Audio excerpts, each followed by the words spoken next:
Ce que nous devons savoir aujourd'hui est que nous souffrons en tant que chrétiens. Oui, nous souffrons. Nous souffrons parce que nous ne profitons pas de la vie comme les autres.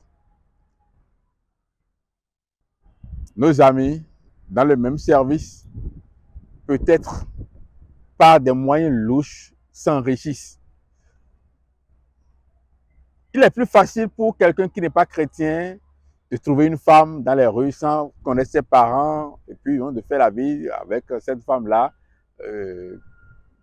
quitte à régulariser les choses après ou même ne plus jamais régulariser.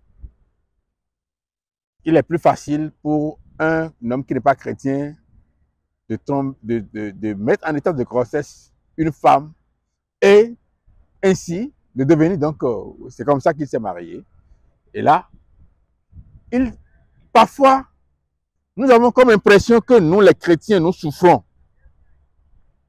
Alors, Dieu veut nous exhorter à comprendre quelque chose.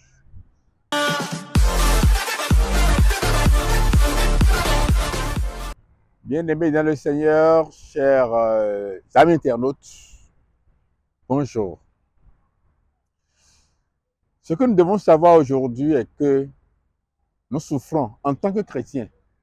Oui, nous souffrons. Nous souffrons parce que nous ne profitons pas de la vie comme les autres. Nos amis, dans le même service, peut-être par des moyens louches, s'enrichissent. Il est plus facile pour quelqu'un qui n'est pas chrétien de trouver une femme dans les rues sans connaître ses parents et puis de faire la vie avec cette femme-là, quitte à régulariser les choses après ou même ne plus jamais régulariser. Il est plus facile pour un homme qui n'est pas chrétien de mettre en état de grossesse une femme et ainsi de devenir donc, c'est comme ça qu'il s'est marié. Et là, parfois, nous avons comme impression que nous, les chrétiens, nous souffrons. Alors, Dieu veut nous exhorter à comprendre quelque chose. Dans 2 Corinthiens 5, à partir du verset 1, on dit, « Nous savons en effet que si cette tente où nous habitons sur la terre est détruite, nous avons dans le ciel un édifice qui est l'ouvrage de Dieu, une demeure éternelle qui n'a pas été faite de main d'homme. » Oui, nous souffrons, mais c'est parce que nous avons l'espérance d'une vie meilleure que nous ne voulons pas faire de cette terre notre demeure.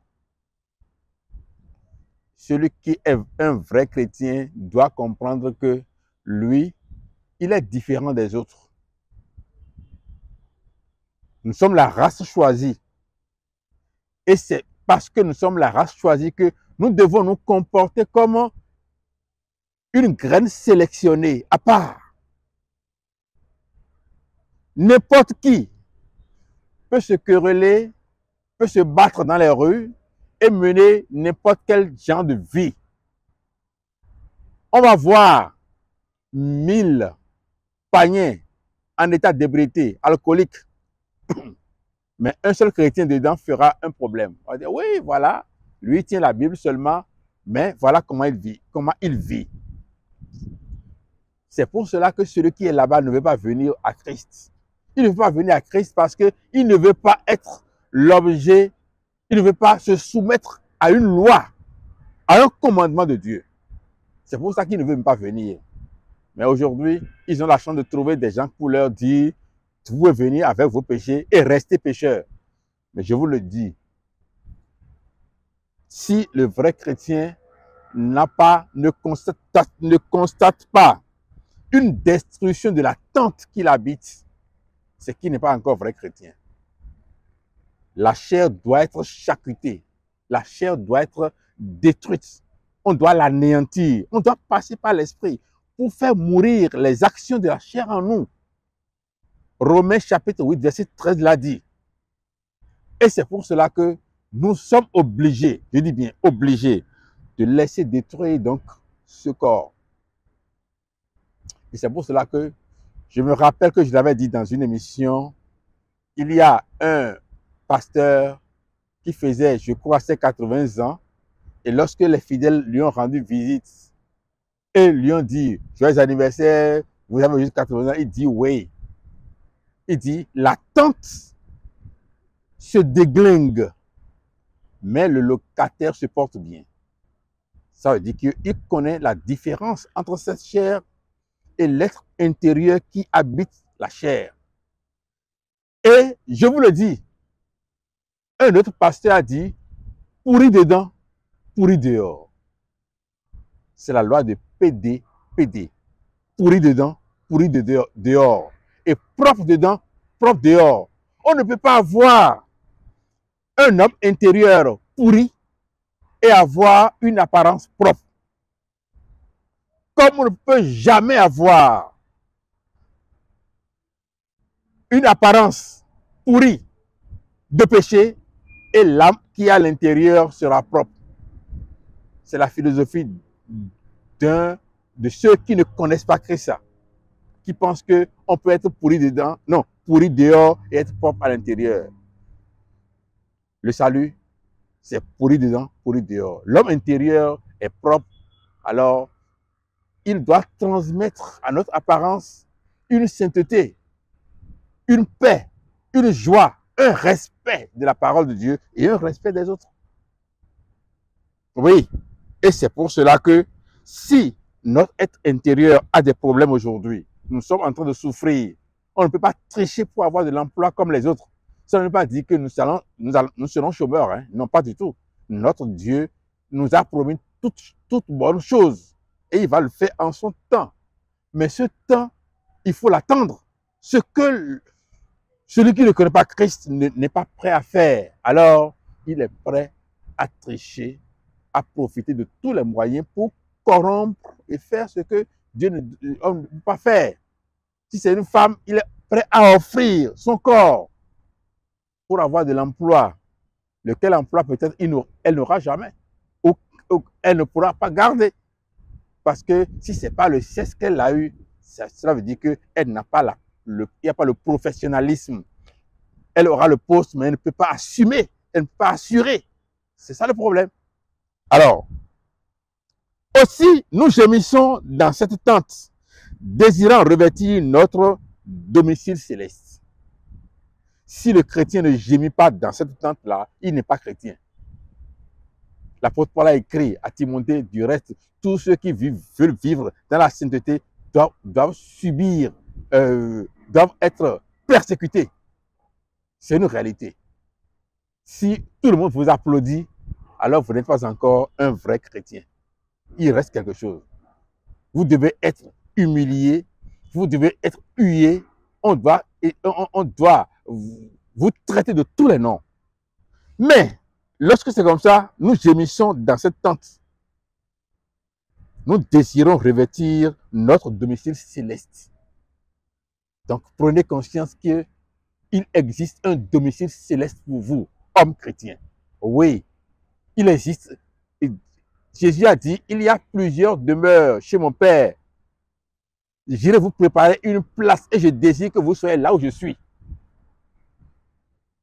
Je réponds comme ça à ceux qui pensent que, ah oui, ce que Dieu a donné ne répond pas. On me dit, si j'ai un enfant, le causse quelque chose, quel péché il va commettre pour ne plus être mon enfant? Oui, dans la chair, il sera toujours mon enfant, mais il ne va pas toujours bénéficier des choses relatives au lien qui existe entre lui et moi. Je ne peux pas le mettre là où il y a les bonnes choses. Non. C'est pour cela que nous devons aussi tout faire pour mériter la place que Jésus est allé préparer pour nous. Il a dit, il y a plusieurs demeures, mais je veux que vous soyez là où moi je suis.